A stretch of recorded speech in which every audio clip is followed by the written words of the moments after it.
Nosso Deus e nosso Pai, nós queremos te agradecer por mais esse momento aqui, todos reunidos informalmente por meio da internet. Agradecemos esse meio que podemos falar da tua palavra, falar um pouco do Senhor Jesus. Pedimos que tu possa direcionar nosso irmão que irá falar hoje, que tu possa ajudar ele, através do Espírito Santo, a conduzir esse assunto. E pedimos também por aqueles que irão ouvir, cremos que vai ser gravado essa reunião, que possa abrir os corações daqueles que ainda não têm o entendimento desse assunto. Nós pedimos por essa reunião e te agradecemos em nome de nosso Senhor Jesus. Amém. Amém.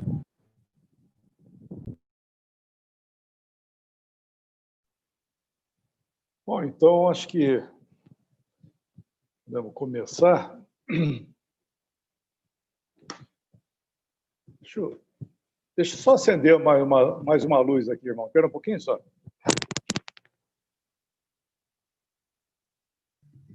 Irmãos, vou aproveitar para já avisar os irmãos que já estão presentes. Quem quiser mandar pergunta, pode mandar pelo chat, né?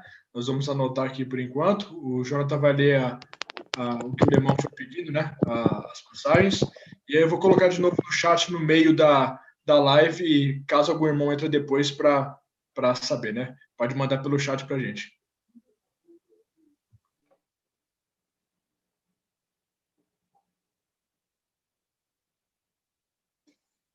Bom, Tá bom o som assim? Tá normal? Dá para ouvir normal, hein? Todo mundo? Então, a gente... Quer dizer, pelo que eu pesquisei já com respeito à figueira, existem alguns tipos de figueira, inclusive, existiam, né? Não sei se talvez exista até hoje. Então, uma das figueiras que o senhor fala aí na Escritura é um dos tipos das figueiras que existiam e existem, na verdade, até hoje, essa variedade, né? Então, essa figueira, ela produzia frutos comestíveis, né, que o senhor está referindo aí. E isso também já foi, como nós vimos semana passada, que era um produto para o Israel de Deus, que ia tomar posse de Canaã, era um dos produtos de bênção para eles, de abundância, a videira, a figueira, e era algo para eles que eles iam...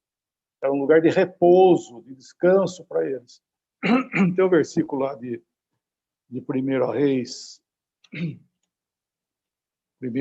4,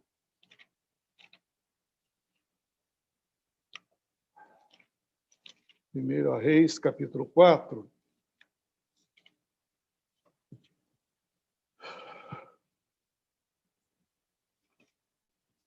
versículo 25. 4, 25. Quem que é o leitor hoje aí, para nós? Eu de novo. Diz: E Judá e Israel habitavam seguros, cada um debaixo da sua videira e debaixo da sua figueira, desde Dan até Berseba, todos os dias de Salomão. Então, é interessante que aí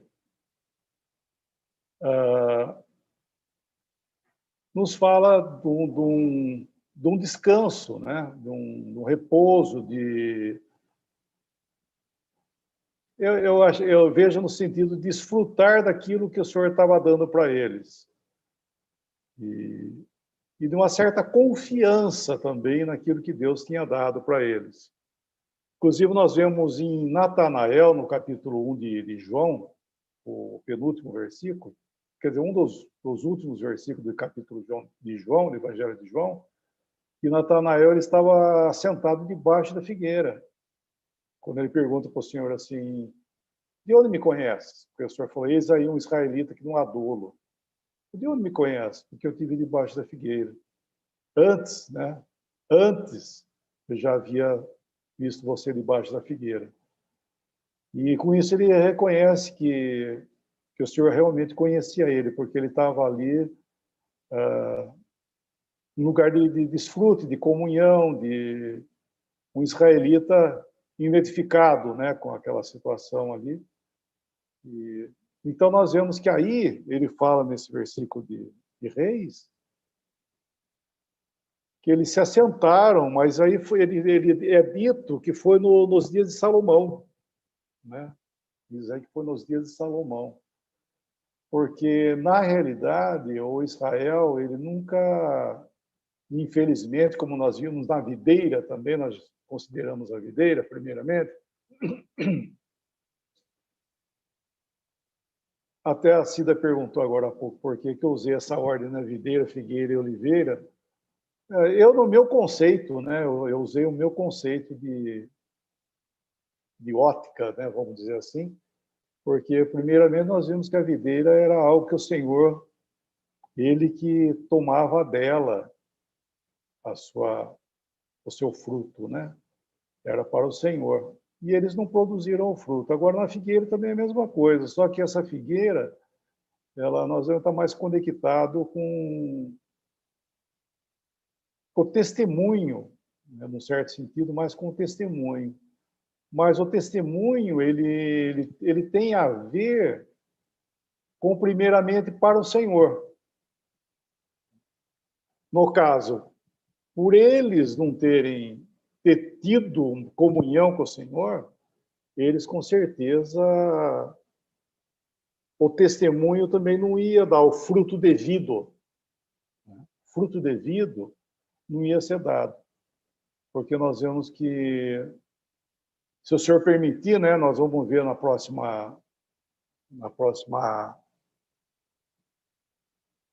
capítulo, na próxima live, sobre a oliveira, e nós vamos ver isso, o que culmina, né, nessa, tanto a videira como a figueira para dar fruto, o que era necessário, por que não fizeram isso? Nós vamos ver isso, se o Senhor permitir, na próxima semana.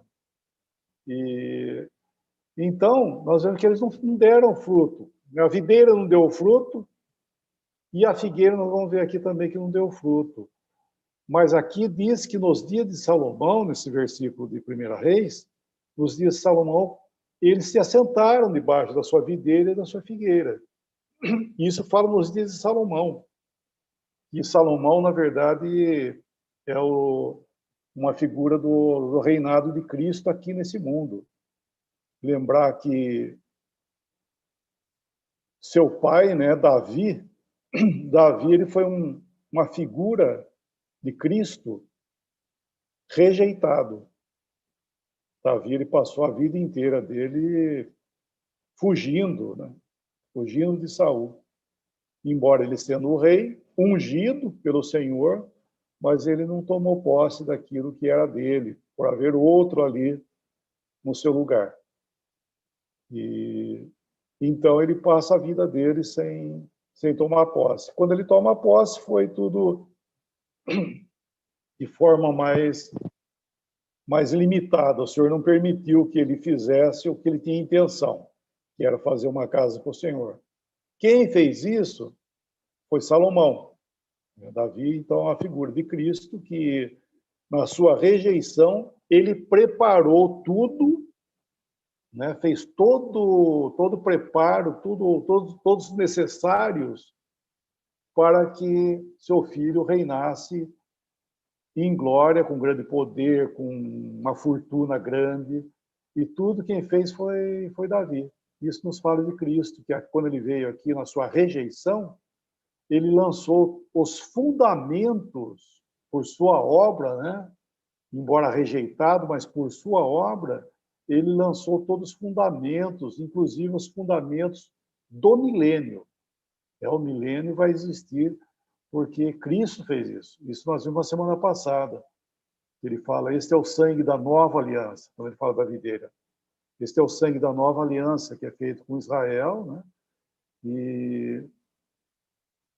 E tomarei do fruto da vide até aquele dia que beba novo convosco no reino. Então, ele está falando do milênio. Então, o Israel ele vai ter o seu lugar no milênio de uma forma aprazível, sim, vai ser lá que vai ser a bênção, porque no tempo presente, né, digo assim, enquanto Israel ficou na sua trajetória, ele sempre foi aquilo que Estevão falou, sabe?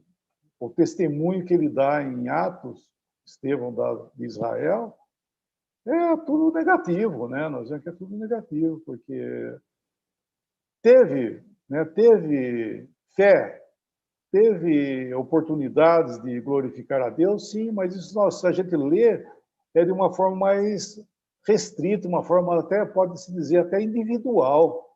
Agora, como nação, foi um fracasso, sempre foi um fracasso, né? Eles tiveram momentos que,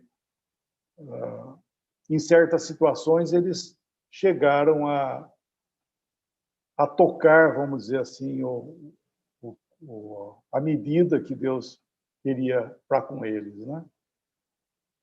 Então, aí ele está falando que foi nos dias de Salomão. Tem o versículo lá de Zacarias também, irmão, você ler para nós lá, Zacarias 3, ele fala justamente outra vez isso aí.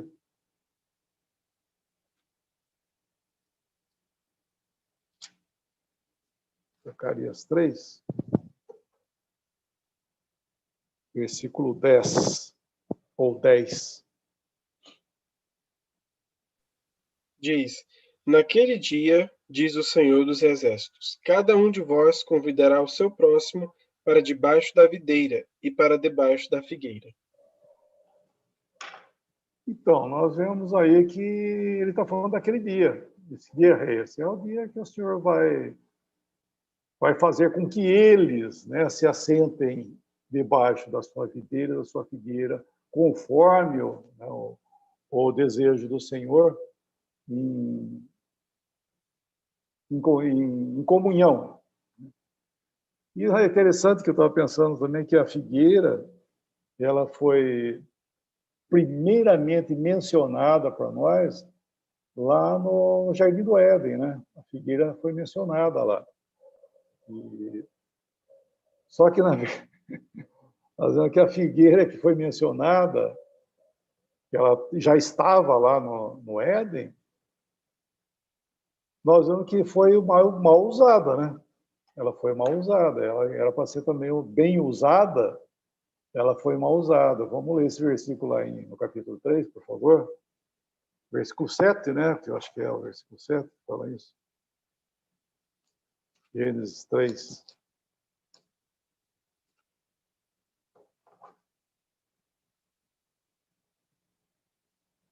É isso mesmo. 3:7, por favor. Então foram abertos os olhos de ambos, e conheceram que estavam nus. E coseram folhas de figueira, e fizeram para si aventais. Uhum. Então, nós vemos que eles pegaram aqui essa figueira para usar de uma forma inadequada, né? Eles, na verdade, eles precisavam se arrepender do que eles fizeram, né? Em humilhação. Eles acabaram pegando essas folhas de figueira para tampar nudez daquilo que eles viram que realmente eles estavam. E é bom lembrar só um detalhe aí em Adão, que no final do capítulo 2, nos fala, nos é dito ali que eles estavam nus e não se envergonhavam. Isso foi antes da queda. Eles estavam nus e não se envergonhavam. E quando eles caíram, nesse versículo 7, fala que eles abriram-se, então, os olhos de ambos e perceberam que estavam nus. O que é isso? Mas será que eles não sabiam que eles estavam nus? Lógico que eles sabiam. Sabiam que estavam nus e não se envergonhavam.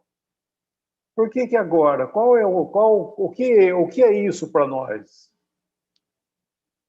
É o homem desprovido, né? Lembrar que a queda colocou o homem a raça humana, né? O homem foi colocado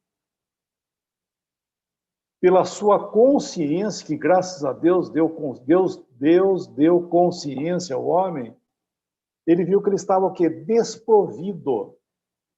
Esse é um assunto interessante, que Adão, na hora que ele tomou do fruto, que era cometeu o pecado, que é a desobediência, e a expressão da vontade própria, né, desobediência, o que trouxe para ele? Abriu os olhos. Mas para quê? Para ver que estava nu.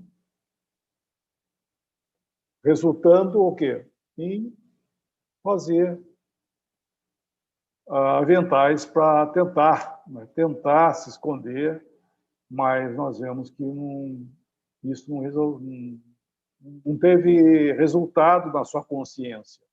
Porque logo que o Senhor aparece, mais para frente, versículo 9, né? Versículo 9, eles fogem, eles vão se esconder. Por quê? Porque isso não basta. Mas eu estava pensando que é interessante que vai aí fala folha de figueira, que é o nosso assunto, né? Fala de folhas de figueira. Então, aquilo que era para ser algo positivo, foi negativo. Nós vemos que o Senhor... puxa, agora eu vou ter que lembrar aqui, ó, onde é que está que o Senhor foi buscar fruto lá na figueira, e ela... Deixa eu ver, Mateus...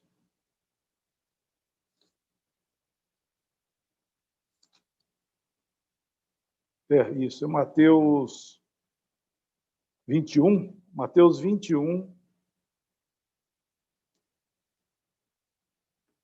Deixa eu ver se é esse aqui. Isso, é isso mesmo. Mateus 21, versículo, irmão, 18, 19... 18, 19, tá bom? Só para entender um detalhezinho. Mateus 21, 18 e 19. E de manhã, voltando para a cidade, teve fome. E avistando uma figueira perto do caminho, dirigiu-se a ela, e não achou nela senão somente folhas. E disse-lhe: Nunca mais nasça fruto de ti, para sempre. E a figueira secou imediatamente.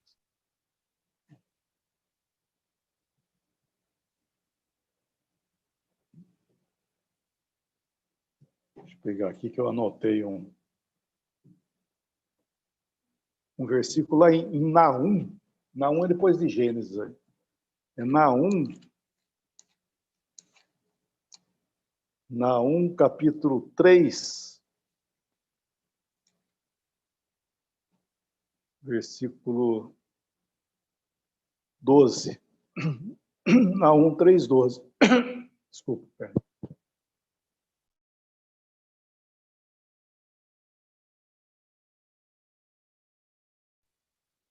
Diz: Todas as tuas fortalezas serão como figueiras com figos, temporãos. Se os sacodem, caem na boca do que os há de comer.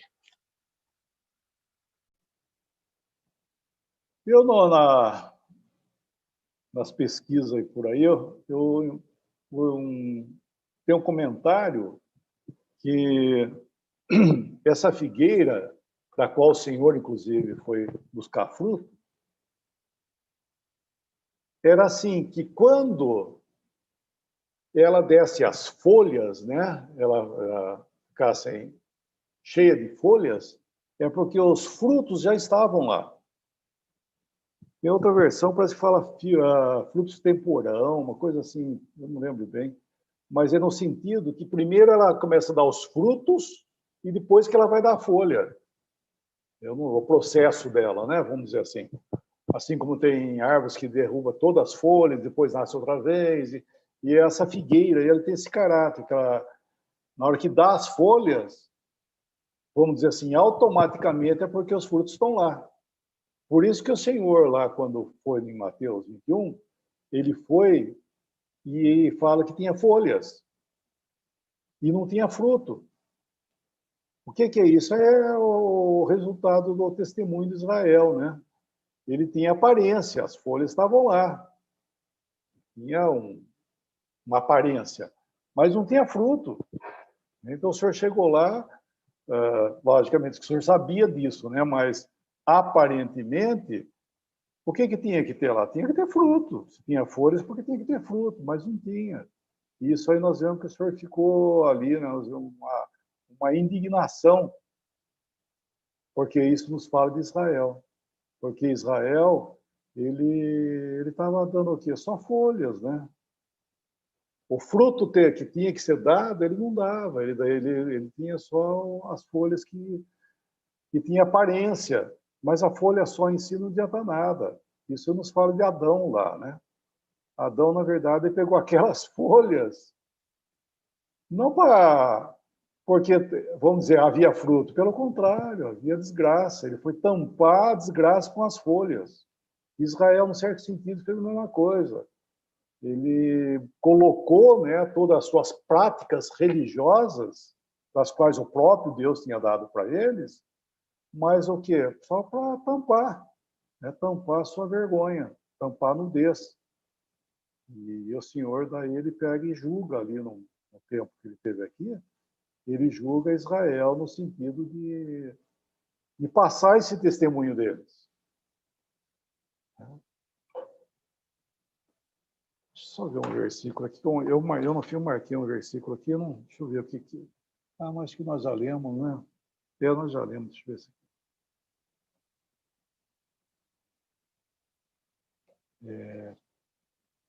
Virar isso. 4.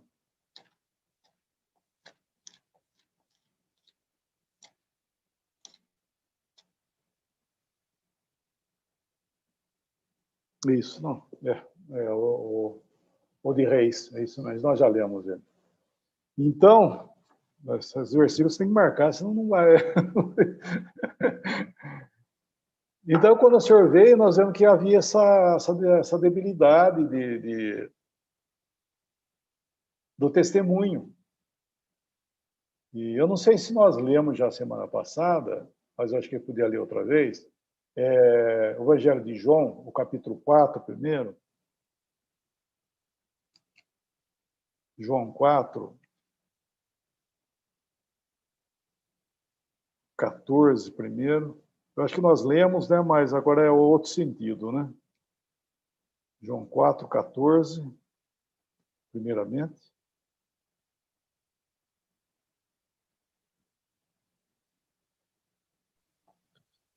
Mas aquele que beber da água que eu lhe der nunca terá sede, porque a água que eu lhe der se fará nele uma fonte de água que salte para a vida eterna.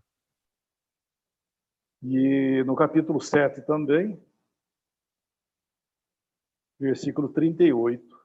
38 ou 39, por favor. E isto, quem crê em mim, como diz a Escritura, rios de água viva correrão do seu ventre. Isto disse ele do Espírito, que havia de receber os que nele crescem, porque o Espírito Santo ainda não fora dado, por ainda Jesus não ter sido glorificado. Então, nós vemos que o Senhor fala de duas coisas. Um é a água que jorra para a vida eterna. E o outro, rios que correm. Um jorra, é uma fonte que jorra para a vida eterna, e o outro é um rio que corre. Isso nos fala daquilo que é para Deus, né, que toca a vida eterna, que é para Deus, e o outro que é para aqui, para esse mundo, é para o testemunho. Então, Israel, nós vemos que como nação, nenhuma e nem outra coisa aconteceu. Não houve isso.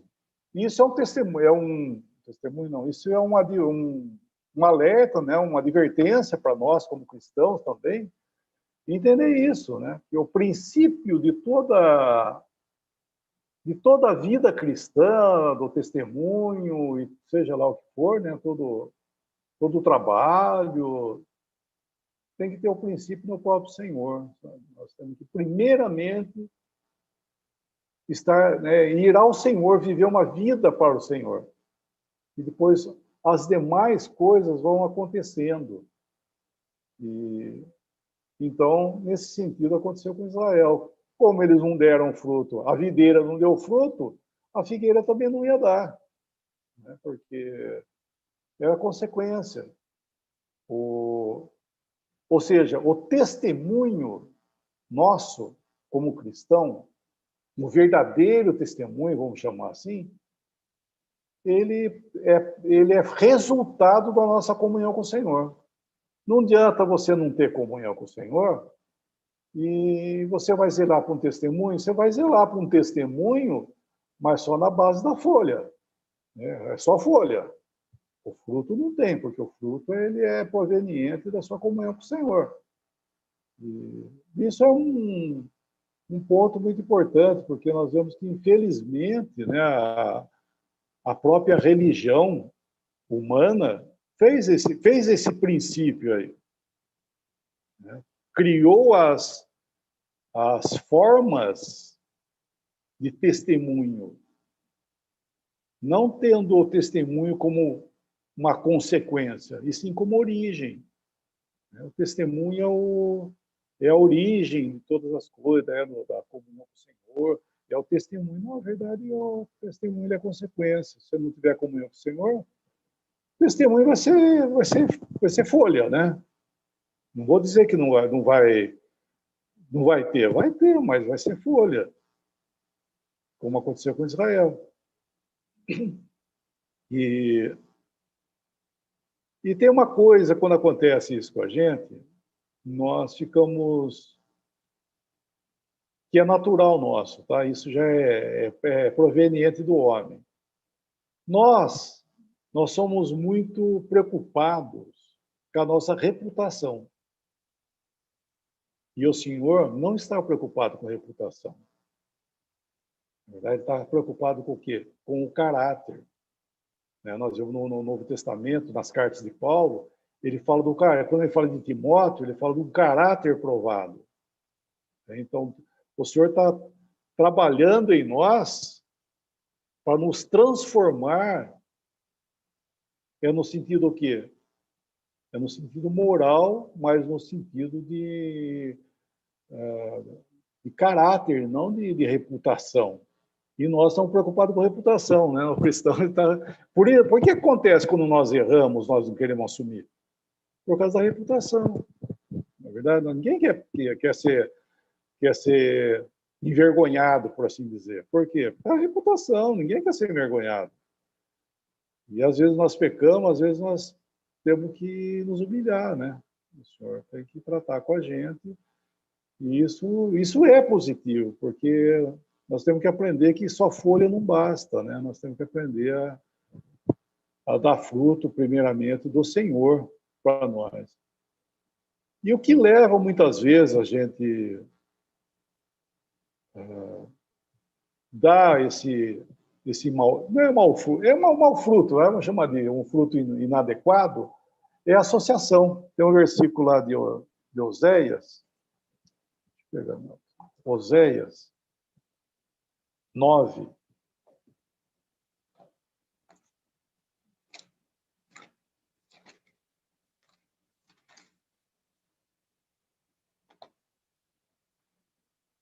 Tirar Oséias da minha Bíblia.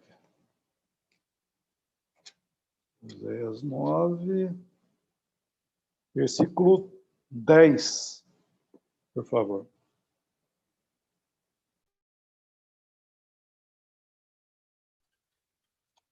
Achei a Israel como uvas no deserto. Vi a vossos pais como a fruta temporã da figueira no seu princípio. Mas eles foram para Baal-Peor e se consagraram a essa vergonha e se tornaram abomináveis como aquilo que amaram.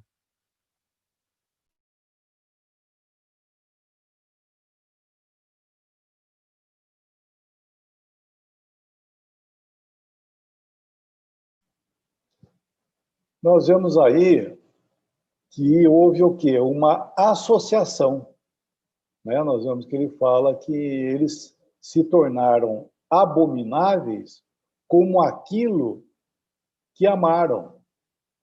E então eles foram identificados com essa idolatria.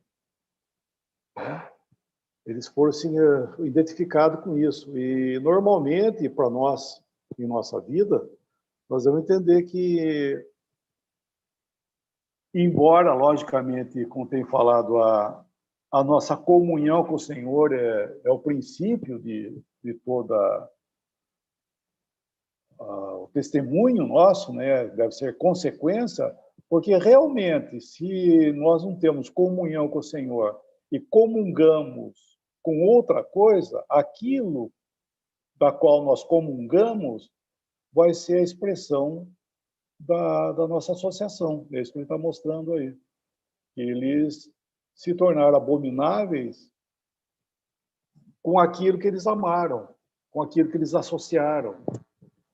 E isso é muito interessante, né, na nossa vida cristã, saber isso aí, que não tem jeito. Não existe vida cristã sem Cristo. Vamos dizer assim, temos que pôr isso no nosso coração, né? Falar pôr na cabeça, mas nós temos que pôr no coração. Que não existe vida cristã sem Cristo. E se é isso, daí se não queremos, né, andar com Cristo, mas vai ser o quê? Vai ser religião. E nós vamos expressar e frutificar aquilo que nós nos associamos. E vamos fazer o quê? Vamos botar a folha, né? Tem que ter a folha daí para poder segurar essa vergonha. E o que aconteceu, lembrando de Adão, o que aconteceu com ele é justamente essa coisa desprovida. Nós vemos que Adão ele ficou embora Adão nunca foi espiritual, né? Adão não era Adão não era um convertido, né? Ele não era um homem espiritual, ele não era isso. Ele era um homem natural, só que era um homem em comunhão com Deus dentro da criação. Era a criação adâmica. Ele tinha comunhão com Deus e tudo mais dentro daquele contexto lá. Só que quando ele pecou, ele caiu dessa posição.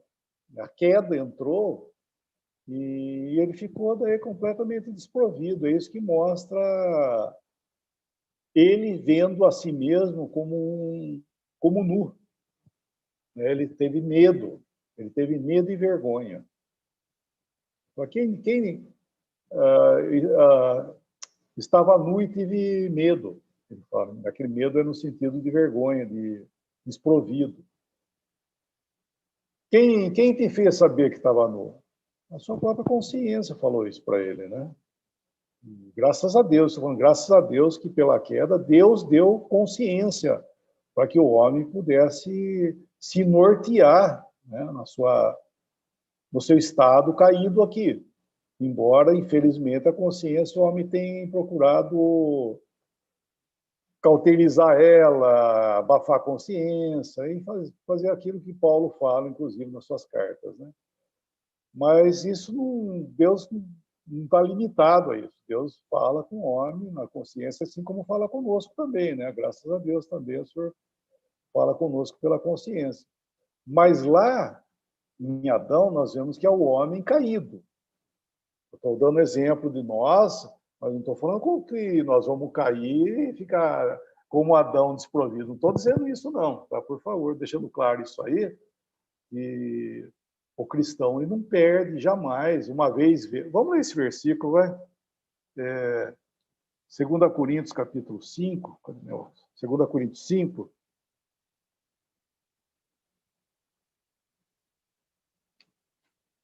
Segunda Coríntios 5,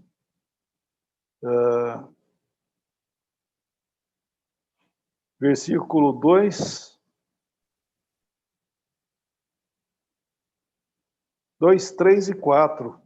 É o 3, né? Mas o 2, 3 e 4, só para poder entender o contexto, irmão, por favor. E por isso também gememos, desejando ser revestidos da nossa habitação, que é do céu. Se, todavia, estando vestidos, não formos achados nus. Porque também nós, os que estamos neste tabernáculo, gememos carregados, não porque queremos ser despidos, mas revestidos, para que o mortal seja absorvido pela vida. Então, você está vendo que existem essas posições, né, que ele fala: vestido, despido, revestido e nu. Ah, mas despido é a mesma coisa que ficar nu. Não é, né? Aí que não é isso.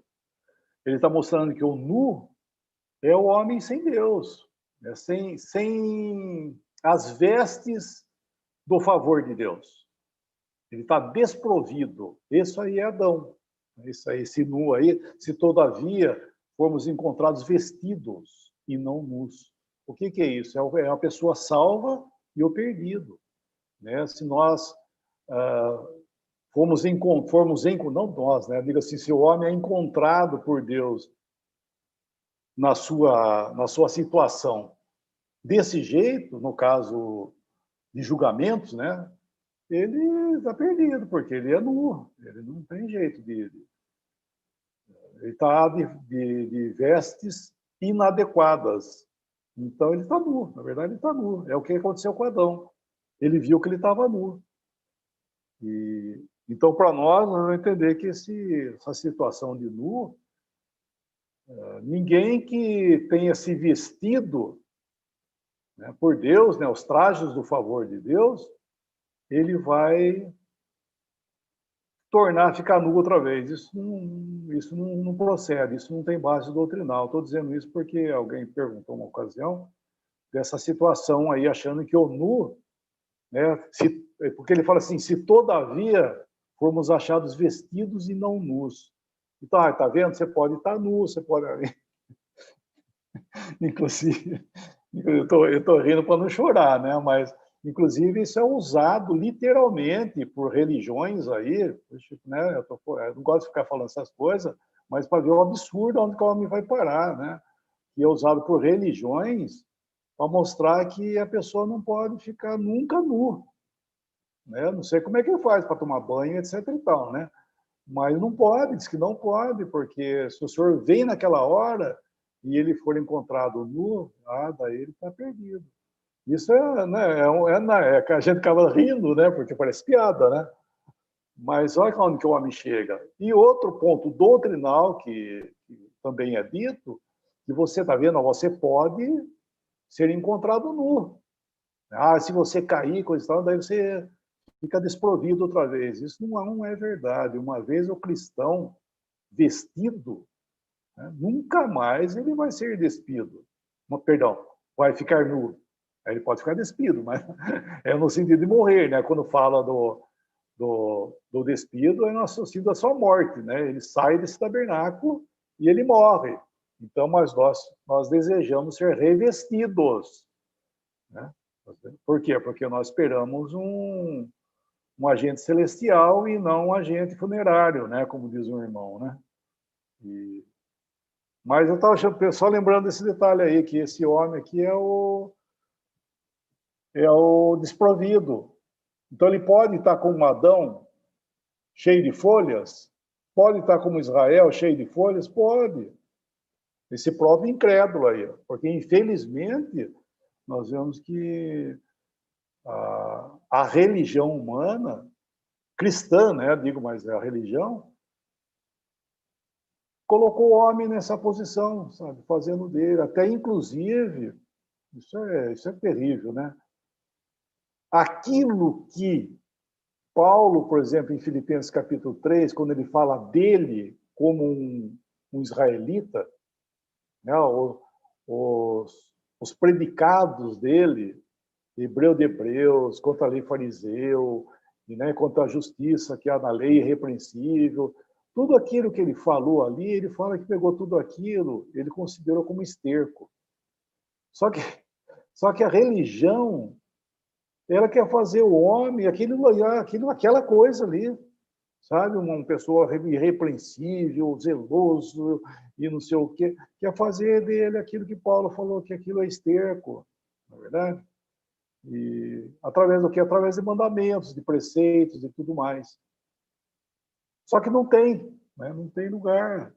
Pode estar junto, porque quando nós falamos sempre do trigo e do joio, nós vemos que eles estão juntos. Está dentro dessa profissão cristã. Por isso estou falando que aquilo que toca a aparência existe. Sim, existe. O senhor já falou, né? Através de parábolas, no caso do joio e do trigo, que infelizmente haveria no meio da cristandade, que é chamado de grande casa, essa confusão aí. Quando ele fala da casa de Deus, lembra isso, né? Que da casa de Deus são os salvos. Na casa de Deus não tem joio, não tem nada disso aí. Casa de Deus são todos os salvos. Mas a grande casa, que é essa profissão, né, os que professam, ali está naquela mistura. Então, Paulo cita ali como... Ele não cita joio e trigo, mas ele cita vaso de honra e vaso de desonra. Por quê? Porque é a grande casa. Então, existe isso. Graças a Deus, a nossa parte é simplesmente, graças a Deus, o apartar-se, né? Não compete a nós ficarmos julgando quem é, quem não é, e sim apartar da iniquidade. E essa assembleia que o Senhor tem preservado hoje nesse mundo, a assembleia dele, né, no sentido dos reunidos, é muito importante, né, a gente ter essa, como é que eu posso falar? Essa noção de responsabilidade. Nós falamos semana passada, aqui que foi, alguém perguntou que idade que partiu o pão? Foi semana passada, né? Então. Foi essa daí. Então, é muita responsabilidade, sabe? Porque é um assunto maravilhoso, alguém pedir lugar à mesa e tudo mais. Puxa, é um privilégio, já falei semana passada, um privilégio muito grande ouvir entre nós, ouvir pessoas que estão pedindo lugar à mesa, porque nesse tempo de tanta fraqueza, que é um tempo, na verdade, de abandono, e nós vemos pessoas pedindo lugar à comunhão, isso é muito gratificante, né? Ouvir um negócio desse. Mas nós nunca devemos esquecer da responsabilidade que toca a esse lugar, por causa dessa confusão que existe aí. Ó, né? Existe essa confusão muito grande, dessa mistura que vem, normalmente, é acompanhada de má doutrina. Má doutrina é que toca tudo isso aí. Não é? Tem um versículo, irmão, olha que interessante, lê ele para nós. É que nós lemos esse dia atrás na Assembleia. Eu falei que nós voltamos de quarta-feira à leitura, né, na Assembleia, né? Tem um versículo lá de 1 Timóteo, capítulo 6, versículo 3, acho que é, né? Isso, versículo 3. 1 Timóteo 6, 3.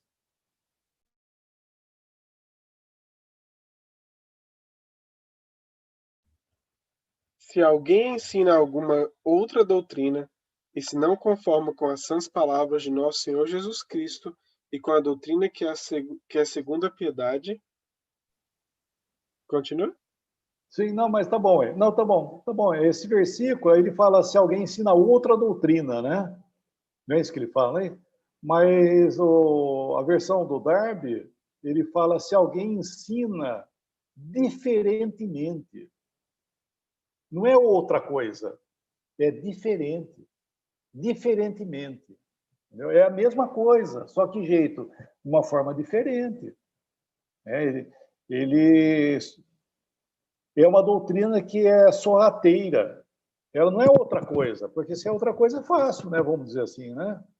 Agora, diferentemente, é mais delicado, é um assunto mais delicado, porque ele está dizendo, vamos dizer assim, falando a mesma coisa, aparentemente, mas ele está falando diferentemente. Por exemplo, ele segue o assunto, na segunda carta, como ele fala de Mineu e Fileto. O que Mineu e Fileto estavam falando lá? eles estavam asseverando que a ressurreição já havia sido realizada, né? Com certeza não era dessa forma descancarada, vamos dizer assim. Ah, a ressurreição já aconteceu, né? Aí ia ser uma coisa muito fraca, né, para convencer cristão, né, convencer pessoas que conhecem a Escritura, tudo mais. O que era isso? Ensinar diferentemente. Ele vinha com coisas sorrateiras, que existem doutrinas de perfeccionismo. Até foi quando? Hoje é domingo, sexta-feira, nós estávamos falando lá em Salvador, e saiu esse assunto aí, de pessoas que apareceu falando de perfeição, que o cristão não peca mais. O cristão não peca mais porque, desculpa, se alguém está em Cristo, agora ele é nova criatura, ele não peca mais, e dá junto aqueles versículos, que é nascido de Deus não peca, e vai acrescentando um versículo em cima do outro, e põe o cristão numa posição que ele está perfeito agora. O que é isso? Isso vamos dizer, asseverar que a ressurreição já aconteceu, porque quando a Escritura nos fala, né, os versículos nos falam da nossa perfeição, é logicamente com o Senhor, né? Porque nos fala, inclusive, da redenção de nossos corpos, porque nesse corpo aqui, ele é a expressão que ainda nós estamos aqui. Temos todas as coisas em Cristo, sim, todos os nossos pecados, não negamos nada disso. Nossos pecados todos foram perdoados, que nós temos nova natureza, que nós temos Espírito Santo, está tudo certo isso aí. Mas o nosso corpo aqui, ele confessa para nós essa outra realidade cristã que nos fala da fraqueza, né, dessa velha natureza, que ela se manifesta, que ela é a expressão do velho homem, né, da sua manifestação. Então, isso nós devemos tomar cuidado. Então, quando fala do ensino, nós devemos entender isso aí, que tomar cuidado do ensino diferenciado. Então, isso faz parte, por exemplo, da responsabilidade que nós devemos ter com pessoas que chegam à Assembleia, né? Nós devemos ter paciência no sentido de julgar, para que a pessoa seja recebida de uma condição, uma forma madura, né? Mais consciente, né? Madura que eu digo consciente, porque, logicamente, ninguém precisa saber tudo para você partir o pão, não é isso que eu estou falando. E pode ser porque alguém perguntou isso, então ninguém nunca vai partir o pão, porque quem que vai saber tudo? Mas ninguém está falando que tem que saber tudo. Tem que saber o básico. Tem que saber o básico. E porque você está aí na mesa do Senhor, você tem que ter consciência da sua responsabilidade. Então, é isso aí que Paulo fala, né? Que deve haver isso aí. Porque a nossa associação, ela reflete nessa questão aí. E Paulo fala lá no Coríntios 10, que nós lemos, acho que semana passada, não sei se nós chegamos a ler, mas ele fala da mesa em termos de associação. Com aquilo que nós nos associamos, nós somos participantes daquilo que nós nos associamos. E nós não podemos, daí, associar com o Senhor, com a mesa do Senhor e com outras mesas, né? No caso, ele fala a mesa dos demônios. Então, eu estava pensando nesse versículo aí que ele fala da associação que ele teve com... Vamos ler esse mesmo versículo que foi citado de Israel em Lucas.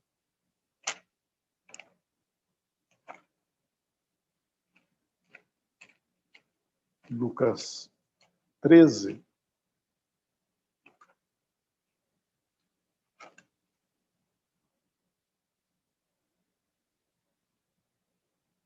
Nós vemos que ele fala, nós lemos lá em Mateus, vamos ler aqui em Lucas 13, o versículo 6 até o 9, irmão, por favor.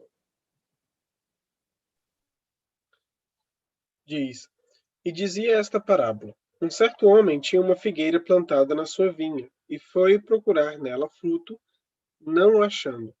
E disse ao vinhateiro: Eis que há 3 anos venho procurar fruto nesta terra, nesta figueira, e não o acho. Corta, porque ocupa ainda a terra inutilmente? E respondendo ele, disse-lhe: Senhor, deixa este ano, até que eu a escave em redor e a esterque. E se der fruto, ficará. E se não, depois a mandarás cortar.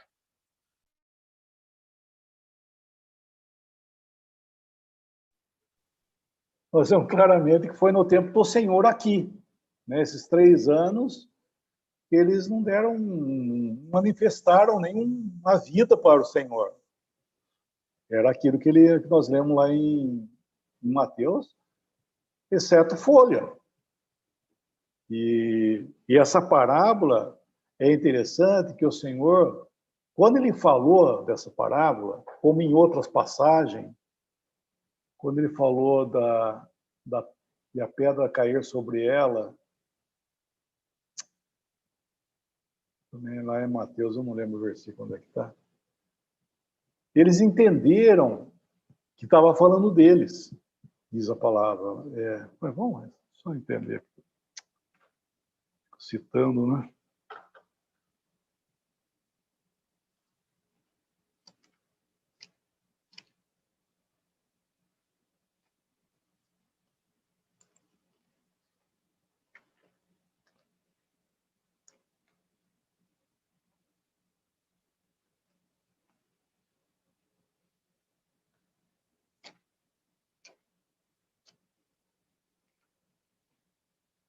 Bom, o senhor fala da dureza de Israel, que eles iam tropeçar e etc. e tal.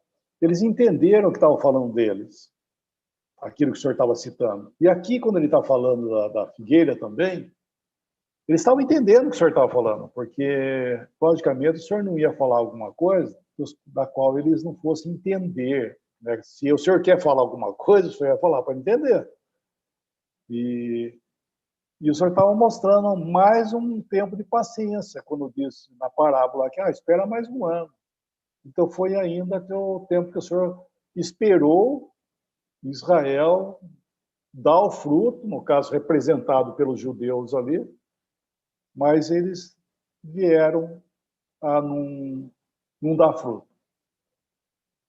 E daí que eu estava dizendo que existiram aqueles que reconheceram isso. Sim, um exemplo que eu estava pensando aqui, no nosso assunto, só para o horário está andando já, Lucas 19, né? Lucas 19. Isso. Vamos ler uns versículos.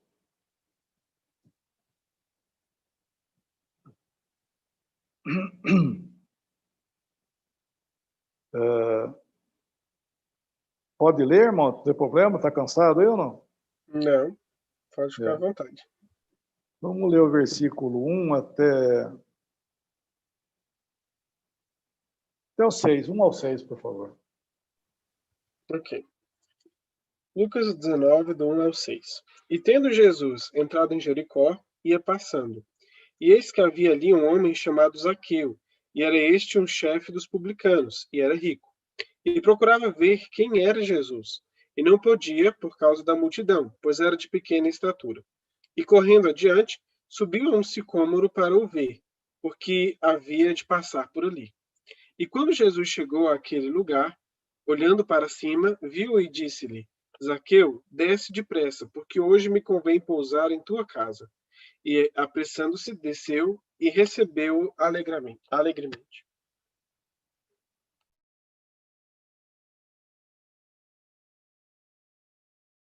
O microfone está desligado. Obrigado, né? O versículo 4, alguém tem uma outra versão aí? Outra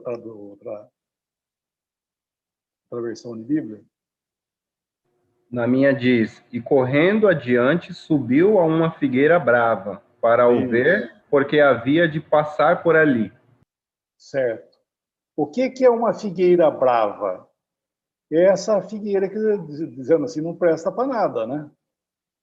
Não dá fruto, e se dá o fruto não presta, vamos dizer assim. Né? Uma figueira brava não dá, não serve. E aqui nós vemos que Isaqueu, ele foi e ele subiu nessa figueira aí. Porque, né? Vamos dizer assim, por que foi falar que ele subiu numa figueira brava? Por que não ter falado que ele subiu numa árvore? Ah, ele subiu numa árvore, é isso? Por que fala que ele subiu numa figueira brava? Porque nós vemos que ele aqui, ele é uma figura daqueles que estavam se identificando com esse Estado de Israel e o Estado dos judeus. Nós vemos que eles se identificaram com essa fraqueza. Ele reconheceu isso, ele vai e se identifica com essa fraqueza, com essa ruína. Por isso que o Senhor olhou para ele e falou, desce, porque eu vou ficar na sua casa.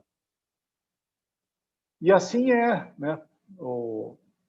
Já na época lá daqueles que se identificaram com a fraqueza, com a ruína, eles nós vemos que foram para o Senhor aceitou aqueles que se identificaram no sentido individual, né? Logicamente, ainda não coletivamente, porque como nação, nós vemos que até hoje eles estão aí sem testemunho nenhum, né? Sem o Senhor, melhor dizendo, né? Sem o Senhor. E isso vai ser o futuro. Zaqueu também é uma figura desse pequeno remanescente que vai primeiramente se identificar com a ruína para poder ver o Senhor. Isso aí é muito precioso. Então, eu estava pensando que nesse sentido, né, que sempre é assim. Ou seja, o homem, seja ele individualmente, coletivamente, como nação, se não existe arrependimento, se não existe humilhação, se não existe reconhecimento, não vai a lugar nenhum. Não vai a lugar nenhum. E aqui nós vemos que esse Zaqueu, ele se identificou com isso.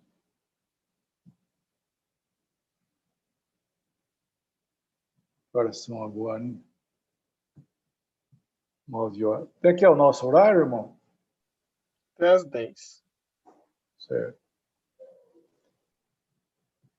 Bom, vai ter um outro assunto, eu não sei se quer deixar para a próxima semana. Ou... Pode ser, seria Oliveira? A Oliveira, Uhum. porque daí nós vamos ver esse detalhe da Oliveira, né, e dar um repasse na videira com a figueira, e a Oliveira vai mostrar que realmente o que Israel deveria ter sido não foi, mas será. Né, mas será. Como o senhor já... Só lembrando outra vez, como o senhor falou já da videira, ele tomaria outra vez o fruto, né, no reino. A figueira também vai ter o seu lugar. E daí nós vamos ver que pela oliveira que nos vai falar da... Porque a oliveira nos vai falar do azeite, né, que era feito através dela. Então, nós vamos falar do Espírito Santo, do trabalho dele aqui. Então, estou só usando esse ponto, lembrar, né, firmar isso, e nós também, lembrar desse detalhe, que nós devemos lembrar que, como Israel, Paulo falou isso, né, que as coisas, não o Israel, mas as coisas que aconteceram com Israel, é uma advertência para nós. E de verdade né? Uma advertência para nós que vivemos nesse tempo, né, que o Senhor está tratando com esse povo novo aí, né? A igreja. Nós estamos ocupando o lugar, vamos nesse versículo, o lugar do tratamento, vamos nesse versículo então já. Coríntios, quando ele fala, Coríntios 10, né? 1 Coríntios 10. E é isso mesmo, quando ele está falando de Israel, 1 Coríntios 10, ele fala de tudo que aconteceu com Israel, idolatria, imoralidade, pôr o Senhor à prova, e daí ele fala no murmurar, né, etc. e tal. Versículo 11, capítulo 10, versículo 11. Ora, todas estas coisas lhe sobrevieram como figuras, e estão escritas para aviso nosso, para quem já são chegados os fins dos séculos. Certo. O que Paulo está dizendo aí, esse versículo aí? Que nós estamos ocupando, né? Ocupando o lugar do fim.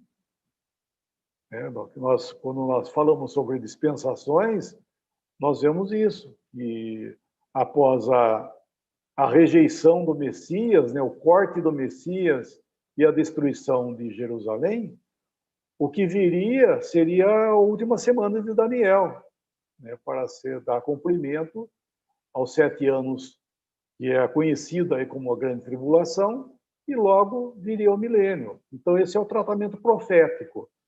Só que nós vemos que houve uma brecha aí, e nós estamos ocupando esse tempo.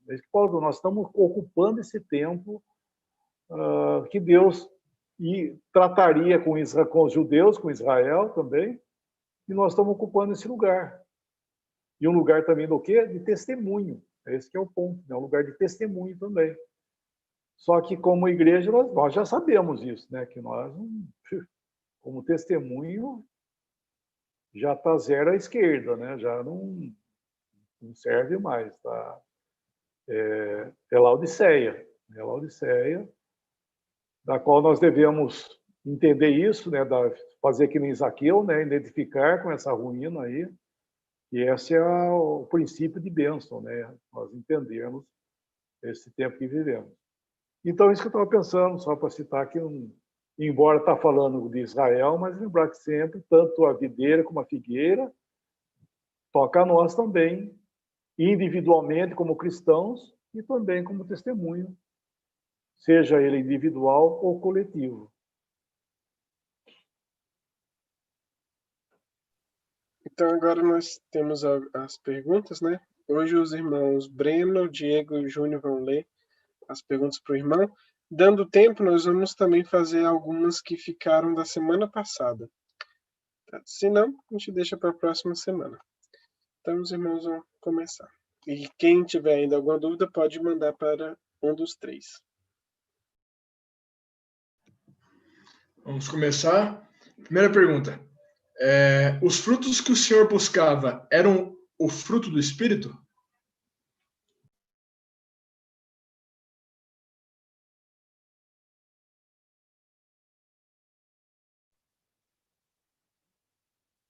Eu não sei se eu estou entendendo, mas ali no caso figuradamente dizendo, de frutos, né? Figuradamente, era aquilo que eles tinham que frutificar para o Senhor. O resumo da situação é que nós sabemos, como eu acabei de dizer, seja individualmente, coletivamente ou até como nação, que é o caso de Israel, se não for pelo poder do Espírito Santo, ninguém faz nada. É o que nós vamos ver, por isso que eu falei, nós vamos ver isso na próxima, se o senhor permitir, na próxima live, sobre essa questão da oliveira que produz esse azeite aí. Nós vamos ver o azeite, que é uma figura do Espírito Santo. Então, realmente, o fruto, ele é proveniente da ação do Espírito Santo. Porque, só lembrar que eu havia dito já no início dessa live, que em João 4, quando fala da água jorrar para a vida eterna, e também o rio que corre, né, que ele corre, o Senhor fala acerca do Espírito Santo. Disse ele do Espírito Santo que eles haviam de receber. Então, o poder de vida, na realidade, é o Espírito Santo. É o poder de vida da nova vida. Não sei se dá para entender isso. O poder de vida da nova vida realmente é o Espírito Santo. E assim é o fruto nosso também, né? Não sei se a pergunta é essa, mas o fruto nosso é pelo poder do Espírito Santo, né? Todo fruto ele tem que ser o fruto do Espírito, né? O fruto do Espírito. E não de nós mesmos, senão vira obra, né? Senão é... Israel é a mesma coisa. Eu não sei se eu estou entendendo a pergunta, mas é nesse sentido aí que dá para entender, Bruno?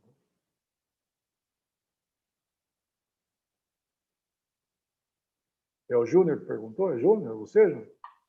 Foi o Breno. Foi? Foi o Breno? Dá para ouvir? O que você falou? Não entendi. Foi o Breno que fez a pergunta? Ah, foi o Breno. Ah, tá. Algum irmão quer acrescentar algo? Eu não sei se está respondido ou não, mas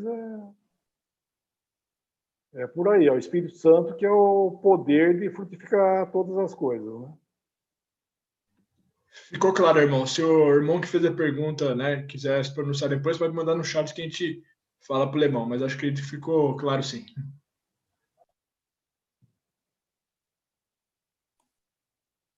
Bom, então a pergunta número 2. Quando o Senhor disse, nunca mais nasça fruto de ti, para sempre, isso tem algum efeito para Israel?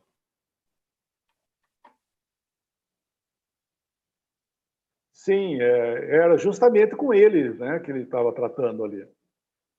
Mas alguém poderia perguntar, mas você não acabou de falar agora que eles vão frutificar outra vez? Sim, porque a Escritura fala isso. Em Zacarias nós vimos que naquele dia eles vão se assentar debaixo da sua figueira, da sua videira. Isso é o que é? Isso é um milênio. O que ele está dizendo aí, que nunca mais nasça, é nesse princípio do qual eles viviam.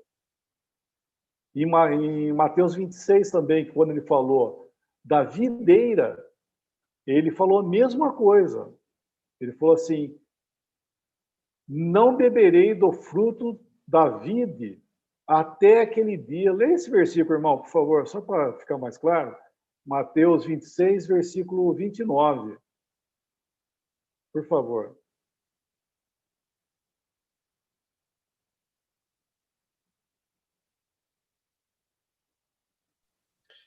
E digo-vos que desde agora não beberei deste fruto da vide, até aquele dia em que o beba novo convosco no reino de meu Pai. Então, tá vendo? Ele não vai dizer que ele não vai beber mais. Ele vai beber. Tomado o fruto, né? Melhor dizendo, né? Tomado o fruto é novo, não é de novo, não é outra vez. É novo, é de uma nova forma. Ou seja, dessa forma que estava sendo feita, nunca mais ele ia fazer isso. E com a figueira, a mesma coisa, nunca mais nasce fruto em ti. Com base no quê? Com base nessa, vamos chamar, a velha aliança, né? Com base na velha aliança, o Senhor não vai mais tratar com Israel. Ele vai tratar com base na nova aliança. Então, tanto lá na figueira como na videira, ele não ia tomar mais do fruto deles daquele jeito, não. É isso que ele quis dizer.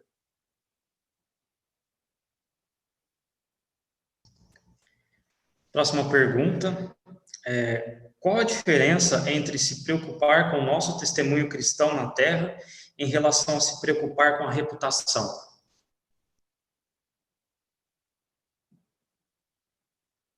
Pergunta difícil.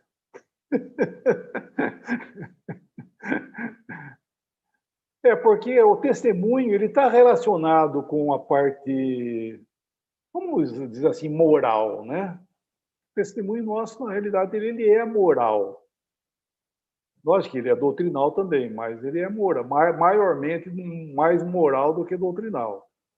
E isso toca a reputação da pessoa, toca também, com certeza, né? Mas eu quero dizer que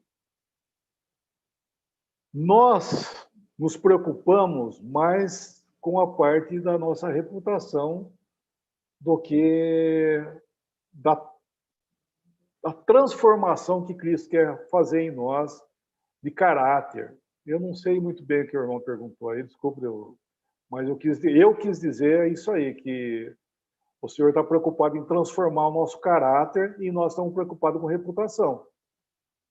Por causa do quê? Por causa da aparência só, né? Nós ficamos mais... Agora, quando nós estamos preocupados em aquilo que Deus quer tratar conosco, então nós ficamos mais flexíveis no sentido de nos humilharmos, seja o que o Senhor quiser que a gente passe. Isso que eu quero dizer, entendeu? A gente não fica fugindo de uma disciplina, por exemplo. A gente não fica fugindo de disciplina, nos submetemos logo. Por que um exemplo disso, tá? Na Assembleia. Por que às vezes acontece de pessoas que cometem pecado e não confessam? Por causa do quê? Por causa da reputação. Não é verdade? Por causa da reputação. Agora, quando a pessoa peca e se submete ao Senhor, logo ela confessa, ela vai logo confessar e se dispor, né, se colocar debaixo do tratamento do Senhor para aquela situação. Então, ela está mais preocupada, vamos dizer assim, a transformação de caráter. Esse é o que quis dizer, é o que eu quis dizer, com respeito ao caráter e à reputação.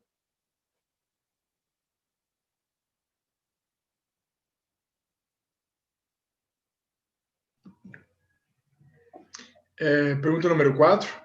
Os maus frutos mencionados pelo irmão seria equivalente às obras da carne de Gálatas 5:19?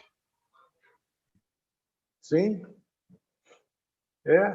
Ali fala bastante de coisa bem externa, né? Mas lembrar que Gálatas, o que Paulo fala em Gálatas, a carta de Gálatas, é o julgamento do religioso, né? É o julgamento do homem no sentido religioso. 1 Coríntios, é o tratamento do homem com respeito à sua moralidade mais aberta, se é que posso dizer assim. Agora, Gálatas é o tratamento da religiosidade. Então, é isso também, com certeza. Porque a falsa piedade, né, ela é fruto da carne.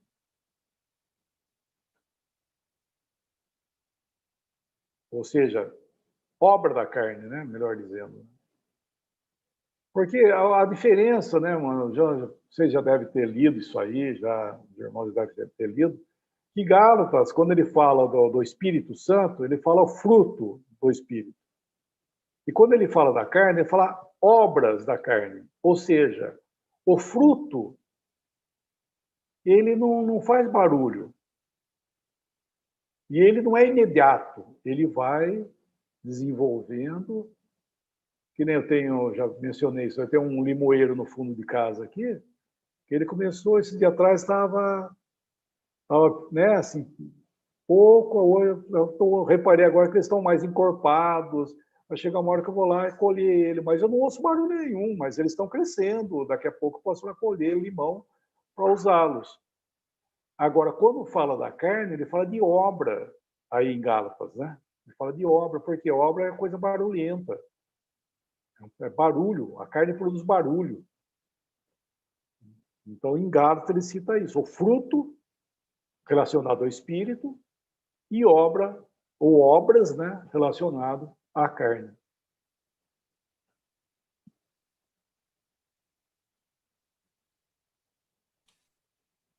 Pergunta número 5. Em Marcos 11:13 é mencionado que o Senhor encontrou folhas, porque não era tempo de figos. Dessa forma, em relação ao testemunho cristão, o que seria esse tempo de figos e por que o Senhor não esperou esse tempo para vir? Então, é justamente outra vez, aquilo que eu já disse, que quando o senhor foi lá, se tinha folhas, era para ter fruto. Ou ela não deu o fruto no tempo devido. É isso que ele está falando lá. Que ele chegou lá, ele era para ter encontrado o quê? Frutos também, porque o fruto já tinha... O fruto antecede as folhas. É isso que ele está falando. Por isso que fala que não era tempo. Por quê? Porque ela tinha que ter dado já os frutos. Porque ela está dando a folha, era para ter dado o fruto. Então estava em desconformidade com a natureza da própria árvore ali, daquela coisa. Ele tinha que ter dado fruto. Porque, logicamente, se fosse uma coisa natural, o senhor não ia tratar com essa figueira do jeito que ele tratou se fosse algo normal, né? É que não estava dando fruto mesmo, essa é a verdade, ele não deu o fruto devido, no tempo devido.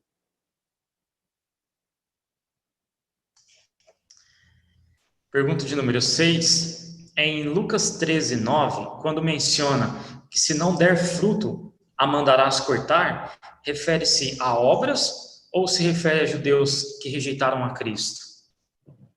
Ali refere-se ao testemunho deles, o testemunho sendo cortado. O Senhor cortou o testemunho deles e quem virou testemunho no lugar foi a igreja, né?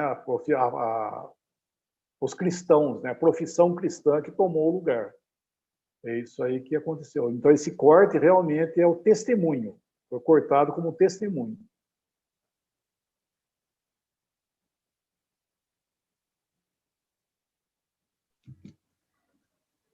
Pergunta número 7. Uma dúvida com referência à figueira e os frutos. O que dizer com relação aos frutos, entre aspas, de incrédulos? Exemplo, boas ações, filantropia, etc. Não considerando as ações com segundas intenções, como para alimentar o ego, ou feitos em casas espíritas para evolução espiritual.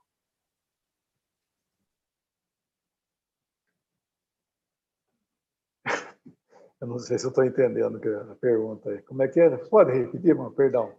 Eu vou deixar mais objetivo, irmão. Traduz aí. O que dizer com relação aos frutos dos incrédulos? Exemplo, boas ações, filantropia. O que representa isso para o Senhor, né? Para os cristãos? Olha, eu não sei se a pergunta é essa, mas é o seguinte. Essas coisas são boas? Sim, né? São boas. Inclusive, é bom lembrar isso aí, que quando foi dito na lei, né, que é o mandamento magno da lei, o que era? Amar a Deus acima de todas as coisas e o seu próximo como a si mesmo. Para quem que ele disse isso? É a lei magna do cristão? Não, é a lei magna da lei. Para o homem. Então, se você pode ir ali, sair da frente da sua casa, vai lá no vizinho e fala assim, ô, seu Zé, queria falar um negocinho para o senhor. Deus falou o senhor que o senhor tem que amar ele acima de todas as coisas, o seu próximo com a si mesmo. Isso é um mandamento para todo mundo. Né? Só que fizeram disso uma coisa como que o homem tivesse capacidade de amar a Deus acima de todas as coisas e o seu próximo com a si mesmo. Porque isso era a prova que o homem não conseguia isso pela lei. Nós sabemos que o cristão é muito mais superior do que isso aí. Verdade? O mandamento, se é que posso dizer assim, para o cristão é muito mais do que isso. Nós amamos como Cristo nos amou, né? Nós amamos nossos irmãos como Cristo amou. Nós não amamos nossos irmãos como nós amamos a nós mesmos. Nós amamos como Cristo nos amou. Essa é a palavra que fala.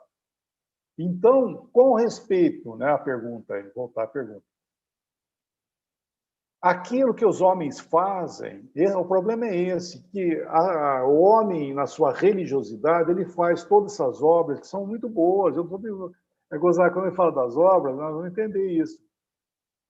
São boas obras, sim, são boas. Quem nos dera, né, irmão? Ou irmãos, quem nos dera que todas as pessoas nesse mundo ficassem preocupadas em fazer alguma coisa pelo seu próximo, não é verdade? Que bom que seria isso, né? Seria mais um mundo mais calmo, né? Um mundo mais humano.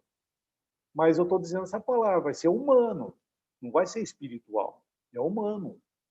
Porque nós não devemos confundir que a obra, que esse tipo de manifestação do ser humano para o seu próximo, a seta, né? A seta desse tratamento, a seta é assim, né? Deixa eu virar desse lado aqui. A seta é assim, ó. Ela corresponde aqui de forma horizontal. Ela não é vertical aqui, ó. Ela não sobe para cima. E é esse que é o erro humano. O homem pensa que fazendo obras e fazendo não sei o quê, essa seta joga ele para cima. Acha que Deus vai ficar devedor para o homem porque ele está ajudando o seu próximo. Esse é o erro, não é verdade? Esse é o erro. E falando outra vez, a religião acabou fortificando isso que já existe no homem, esse pensamento das suas obras. Então, fortaleceu eles mais ainda em fazer obras e fazer tudo mais, vamos dizer assim, para ir para o céu. E isso não leva ninguém para o céu. Não é verdade? Não que esteja errado, porque Deus está vendo isso. Deus está vendo isso. Só que o homem precisa o quê? Ele precisa crer. Vai para o céu, ele precisa crer, não é fazer obras. Não que seja amar. Um exemplo disso é o Cornélio, né? As suas esmolas, as suas obras, Deus estava vendo isso. Fala que Deus chegou a Deus isso, Deus estava vendo isso. Mas ele precisava, porque ele precisava crer, né? Ele precisava agora tomar o evangelho. Embora ali, pode ser que Cornélio fosse nascido de novo já, de repente até nascido de novo. Mas como figura, no sentido do ser humano, ele pode fazer tudo isso aí, está tudo bem, vai ajudar o próximo, está tudo dentro do contexto, não tem problema nenhum, amém. Falando outra vez, quem nos dera que as pessoas se ocupassem nesse sentido. Mas nunca achar que isso vai levar ele para o céu, porque senão Cristo não precisava morrer por nós. Se isso fosse a base, o Senhor não precisava se humilhar, vir esse mundo se humilhar aqui e morrer por nossos pecados. Se as minhas obras fossem resolver os problemas, o Senhor não precisava ter feito isso aí. Então, as obras têm seu lugar aqui nesse mundo? Tem. Como cristão também existe isso, as nossas boas obras, existe também. Só que o cristão é diferente do procedimento, a fonte de proceder do cristão é diferente do que o incrédulo, logicamente.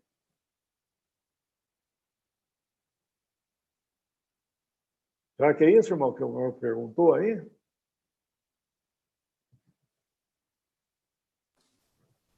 O irmão respondeu aqui.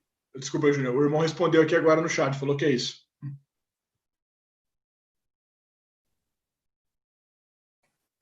Pergunta número 8. O que significa ter maturidade nas coisas do Senhor?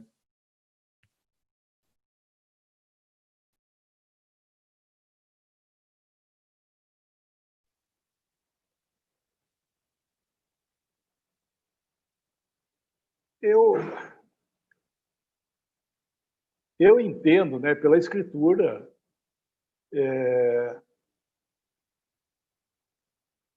a não mistura, maturidade é não misturar coisas que pertencem ao velho homem, sabe? A velha natureza, melhor dizendo. A imaturidade, ela mistura um pouco com carne. Para os Coríntios, né? Quando Paulo está falando justamente para os Coríntios essa questão aí, o que era a imaturidade lá no meio dos Coríntios? Era a carnalidade. Ainda que aparentemente talvez existissem até coisas, como é que eu posso falar? Aparentemente aprovadas, quando estava acontecendo lá as divisões no meio deles, né, facções, podia existir razões? Sim, razões de repente podia ter, mas o que era aquilo? Era carne, né?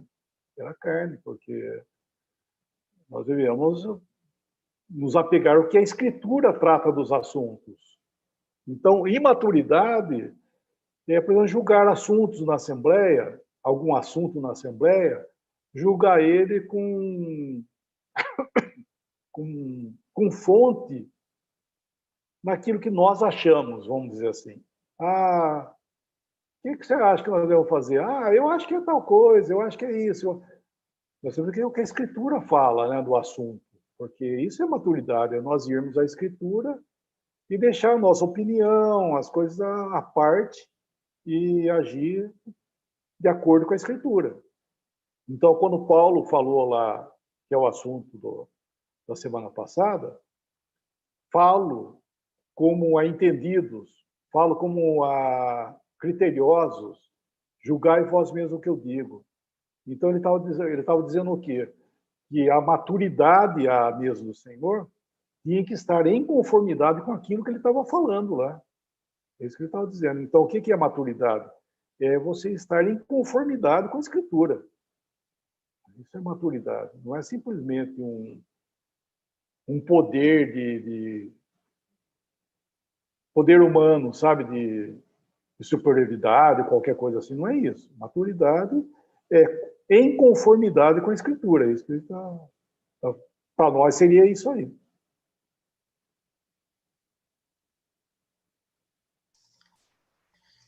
Pergunta número 9.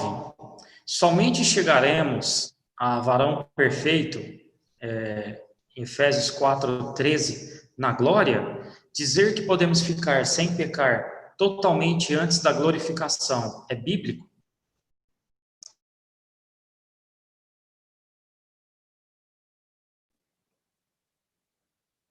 Efésios, com certeza, né, fala da glória, né? Até o Darby fala assim, que até que cheguemos todos à perfeita varonilidade, né, varão perfeito, coisa e tal. Ele fala, isso nós sabemos que é na glória. Ele fala assim, como é que ele fala? Ele fala que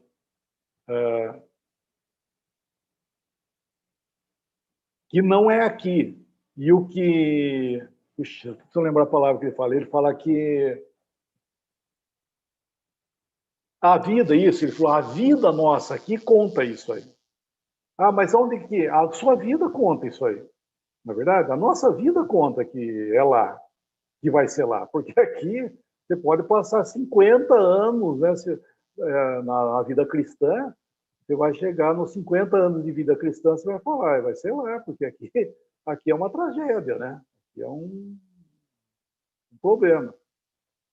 E a questão do pecar, isso é 1 João capítulo 1, se os irmãos quiserem ler, por favor. É João capítulo 1. 1 João 1, versículo 9, né? 7, 8 e 9, acho que é melhor ler. Lê o 7, 8 e 9, por favor. Mas se andarmos na luz como ele na luz está, temos comunhão uns com os outros. E o sangue de Jesus Cristo, seu Filho, nos purifica de todo pecado. Se dissermos que não temos pecado, enganamo-nos a nós mesmos, e não há verdade em nós. Se confessarmos os nossos pecados, ele é fiel e justo para nos perdoar os pecados e nos purificar de toda injustiça. Então, olha que interessante. A Escritura está falando aí que se eu disser que eu posso pecar, é mentira. Agora, se eu disser que eu não peco, é mentira também. Né? Entendeu? Porque o cristão, ele vai andar em pecado? Não, ele não vai andar em pecado. Pelo contrário, né? O sangue de Jesus nos purifica todo pecado e tudo mais. Somos colocados numa posição diante de Deus. Mas o que quer dizer isso? Que ele não vai pecar? Não. Essas coisas vos escrevo para que não pequeis. Ele continua, né? Essas coisas vos escrevo para que não pequeis. Se todavia alguém pecar, por quê? Porque o cristão vai pecar. Infelizmente, né, ele vai pecar. Então, existem essas duas verdades. Uma é que o cristão ele pode ficar pecando? Não, pelo contrário, ele não deve pecar. Mas ele não vai pecar? Mentira também, porque ele vai pecar. Ele vai falhar também. Então, isso coloca esse capítulo aí, capítulo 1, 2, né, de João, coloca abaixo essa ideia dessa perfeição que dizem aí, como já comentei, que certas doutrinas aí de perfeição cristã. Isso não vai ser lá na glória só que vamos chegar a esse ponto de realmente daí estarmos perfeitos e não pecar. Porque, irmão, se isso for a perfeição, então tá louco, não. se isso que nós estamos aqui, se isso vai ser a perfeição, então, puxa vida, tá feia coisa, então, né? Vamos dizer assim. Mas não é isso, graças a Deus não é. Isso aqui é o deserto, é passageiro. Lá sim nós estaremos perfeitos fisicamente e moralmente também.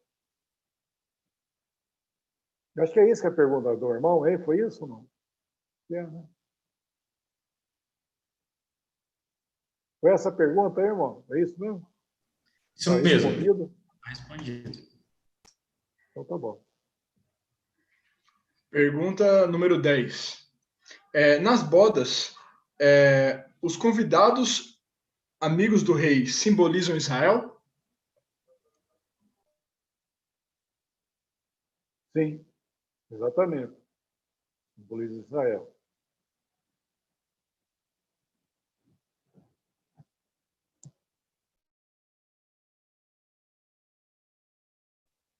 E também não só, né? Os amigos são Israel, né? Agora existem mais convidados ainda, né? Que são gentios também convertidos, né? Bom, enfim, daí vocês sabem tudo, fazer mais coisas.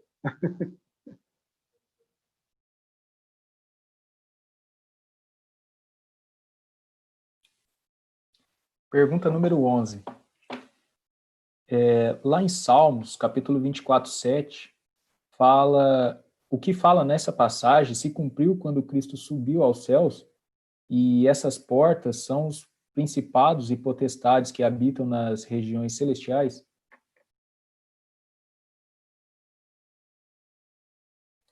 Microfone, irmão. Então, meu chip está meio devagar aqui, eu não entendi a pergunta. Lê outra vez, como é que é a história? Como é que é a pergunta? Salmos 24, 7, o que fala lá, né, nessa passagem, se cumpriu quando Cristo subiu aos céus, e essas portas que são citadas são os principados e potestades que habitam nas regiões celestiais? Salmo 24, onde é que está?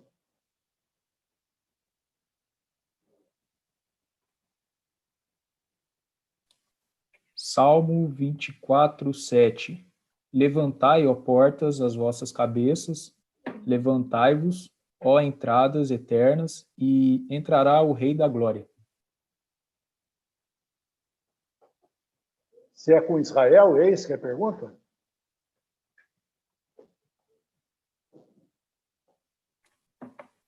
Aqui fala que o que fala nessa passagem se cumpriu quando Cristo subiu aos céus? A primeira pergunta é essa.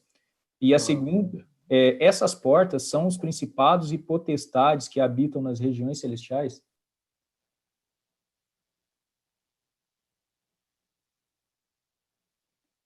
Eu vejo esse salmo, eu não sei se tem alguns irmãos aí que estejam ouvindo, talvez saibam melhor do que a resposta, mas eu vejo isso aí como o milênio, o estabelecimento do milênio, porque é o rei, né? É o rei que vai, porque o Salmo 22 é a obra de Cristo, a rejeição, o Salmo 23 é o Cristo ascendido aos céus, mas cuidando do seu rebanho, e o 24 é a manifestação dele em glória. Então, eu vejo esse é o ponto que eu entendo nesses salmos aí, né?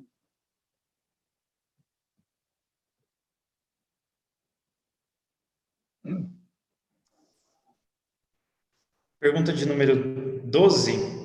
Em Apocalipse 12, versículos 7 ao 9, isso irá se cumprir quando a igreja for arrebatada? Os principados e potestades irão tentar impedir a entrada da igreja no céu? Apocalipse 12. Apocalipse 12, versos 7 ao 9. Deixa eu ver aqui.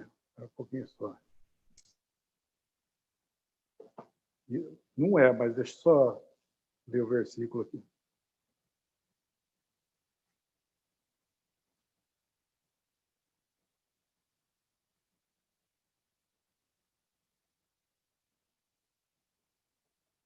Você quer ler para nós, irmão? Lê para nós aí os versículos, por favor.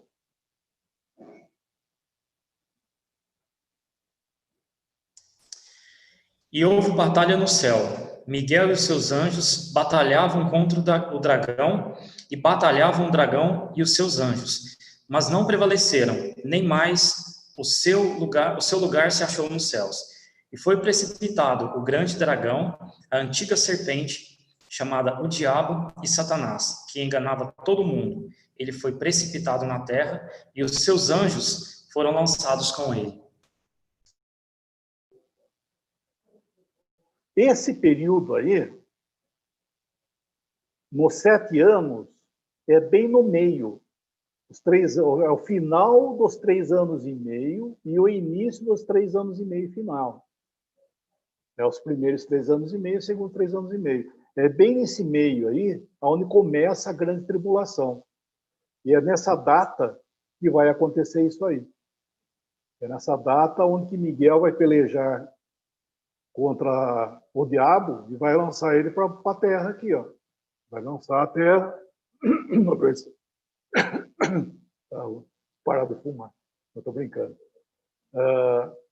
Então, ele vai ser precipitado para a terra e vai ser nessa data. É isso que ele está falando. Não está falando da entrada da igreja. Ele está falando pelo contrário. Está falando da expulsão de Satanás, que hoje ainda ele está lá e vai ficar lá até essa data, até no meio dos 7 anos. Porque os 3 anos, a grande tribulação, os 3 anos e meio finais, Satanás vai estar aqui nesse mundo, ele está expulso do céu já.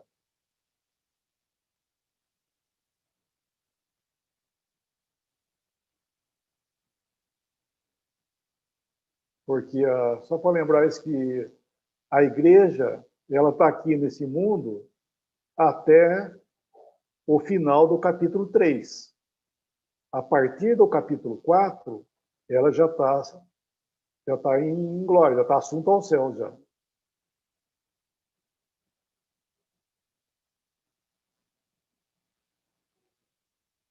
Tá bom ou não? Tá para entender isso aí?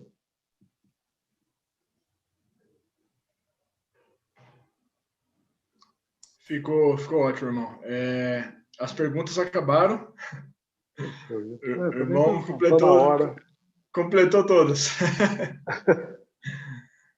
Então, deixar a cargo dos irmãos aí sobre... Eu tenho só um negócio que eu lembrei aqui quando eu estava falando, que lá em Mateus 22, versículo 12,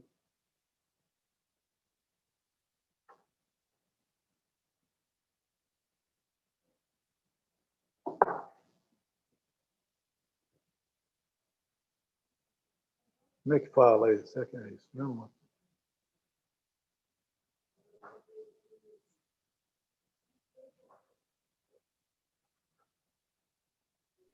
Diz: E disse-lhe: Amigo, como entraste aqui, não tendo veste nupcial? E ele emudeceu. Uhum. Essa parábola aí, muitos estão dizendo por causa das vestes, né? É que eu lembrei das vestes, deixa eu lembrar esse gancho aí. Que aí dá a impressão, né, quem lê, fala, mas como é que pode? Essa pessoa entrou nas bodas, agora ele vai ser expulso de lá, porque ele está vestido de uma forma inadequada. Ah, então quer dizer que tá vendo? Tem gente que vai ser rejeitado lá.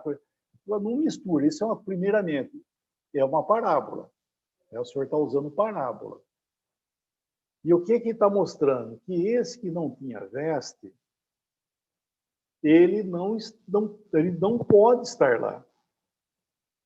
Essa pessoa aí, ele é uma figura daqueles que pensam que vão estar lá e não estarão. É isso que a figura é essa, não é uma figura daqueles que vão chegar lá e vão perder o lugar deles, não é isso. Porque, como eu disse, quem creu, né, quem está salvo, tudo mais, ele está... O Senhor, no dia do arrebatamento, eu estou falando para nós cristãos, aplicando essa palavra como cristãos, né, aos cristãos. No dia do arrebatamento, ninguém vai ser levado por engano. E ninguém vai ficar tampouco por engano também. O Senhor não se engana. Essa parábola, para nós, aplicando, ela nos alerta ao sistema todo cristão que a pessoa tem que ficar bem atenta. Não é porque ela está junto lá que ela vai subir. Ela tem que estar vestida de uma forma adequada. Senão, pensa que vai, mas não vai. É isso que está essa palavra. Queria chamar a atenção disso aí, porque eu falei das vestes, né? Então lembrei disso aí.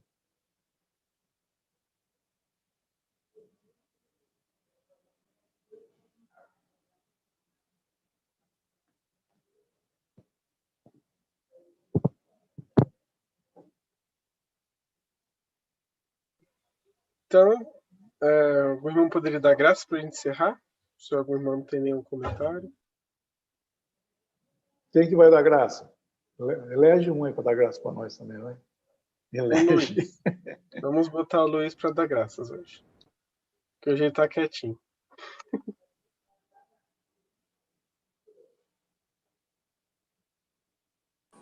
Vamos agradecer. Nosso Deus e nosso Pai, nós damos-te graças por estarmos aqui, Pai, ocupados com as tuas coisas.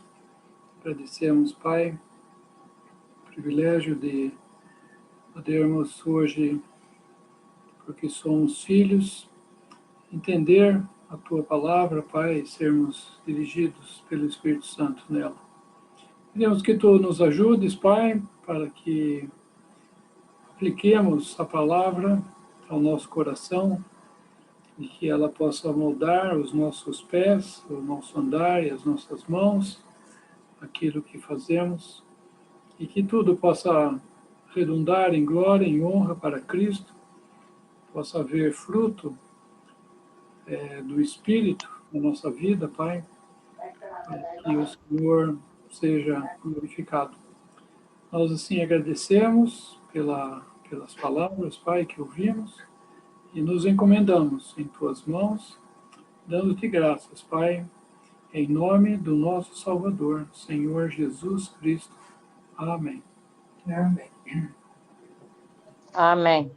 Amém. Amém. Amém. Até mais, irmãos do YouTube.